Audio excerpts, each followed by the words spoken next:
罗马诺确认利物浦同时在和巴黎谈巴尔克拉和18岁边锋姆巴耶的转会。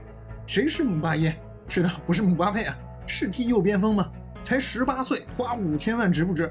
他适合利物浦吗？能做萨拉赫的接班人吗？姆巴耶18岁，2008加入巴黎青训，塞内加尔法国双国籍，16岁205天创下巴黎最年轻首发球员纪录，是个右脚右边锋啊，看集锦也能踢左边。上赛季在法甲出场24次，10次首发，只打了997分钟，打进3球，有2次助攻。目前得转身价是3000万欧元。据说球员刚刚换了经纪人，换成了转会大鳄门德斯，通常这就代表要离队了。在传出和利物浦的传闻之前，勒沃库森其实已经在运作姆巴耶的转会了。罗马诺说球员听说利物浦有意后，马上就改了主意，现在球员本人优先考虑转会利物浦。利物浦这边据说刚刚报价1亿多买巴尔克拉被拒绝了，虽然还没正式报价姆巴耶，但已经和门德斯本人联系了。门德斯和理查德休斯的关系据说不错。从 DataMB 的雷达图可以看到，姆巴耶和巴尔克拉的数据雷达非常接近，或者说非常相似吧。除了助攻这里有些差别之外，感觉就像是一个年轻版的巴尔克拉。这个巴尔克拉的助攻数据，我觉得应该是平台搞错了啊。巴尔克拉上赛季确实29场联赛只有1个助攻，比姆巴耶还少1个，但俩人的场均助攻不会相差这么大。进球网对姆巴耶的评价是爆发力极强，热衷突破，步频和速度极快。球员本人喜欢踢左边锋，因为是右脚方便内切，但恩里克安排他更多踢的都是右边锋。恩里克说他有球和无球的节奏感都很好，小孩球商极高，但他和巴尔克拉有一样的缺点，那就是终结能力不太行。巴黎官方曾说过，姆巴耶的过人套路有点单一，很容易被预判，需要增加更多变化，包括射门和最后一传也都有很大的进步空间。因为名字很像是姆巴佩他弟，所以免不了要被拿来比较，但其实他和姆巴佩完全不是一个模型，速度、力量、射门都还差得很远。当然啊，能在连续2届欧冠冠军进一线队，本身就已经证明了他的能力。连叫价1.7亿的巴尔克拉都踢不了主力，18岁的小孩的竞争压力就更别说了。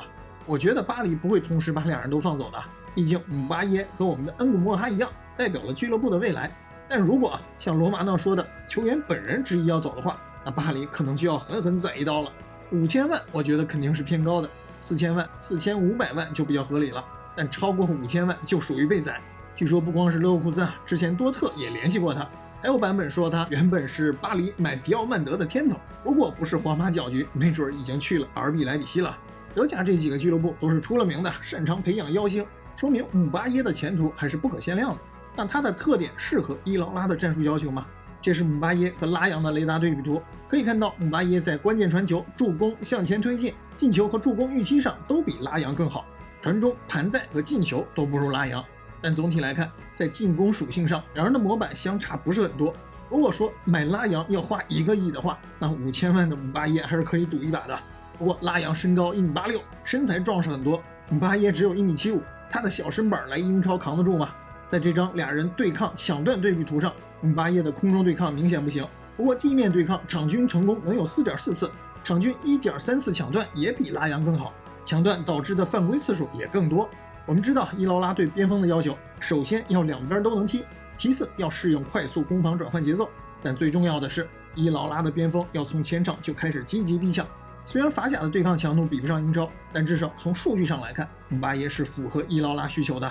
我们再来看看已经是利物浦球员的穆尼奥斯和姆巴耶的对比。刚刚提到的拉扬的优势，姆巴耶的劣势，传中、盘带，恰好又都是穆尼奥斯的优势。所以说啊，如果真买来了姆巴耶，那伊劳拉完全可以有2个不同风格特色的边锋选择，或者他俩同时出场，一左一右，一个负责突破传中，一个靠速度生吃对手去做边路爆点。虽然俩人的射门得分能力都不太行，但好在我们还有伊萨克，2个边路负责制造威胁和拉扯空间就行了。当然，这张彩票才18岁，来了就打一线队主力，我觉得也不太靠谱。别忘了，我们还有个17岁的恩古莫哈呢啊。不过，如果加克波真去了热刺，买个18岁的姆巴耶补充一下边路还是可以的啊。毕竟这个转会窗对利物浦球迷来说太苦了，能有个转会新闻就不容易。不过毕竟才刚刚出来转会消息啊，能不能来还不一定。如果最终成型，那我肯定还会做一期更深入的球探报告。这期就先简单了解一下这个小妖人吧。个人观点肯定比买巴尔克拉划算，5000万以内买来刮彩票挺好的。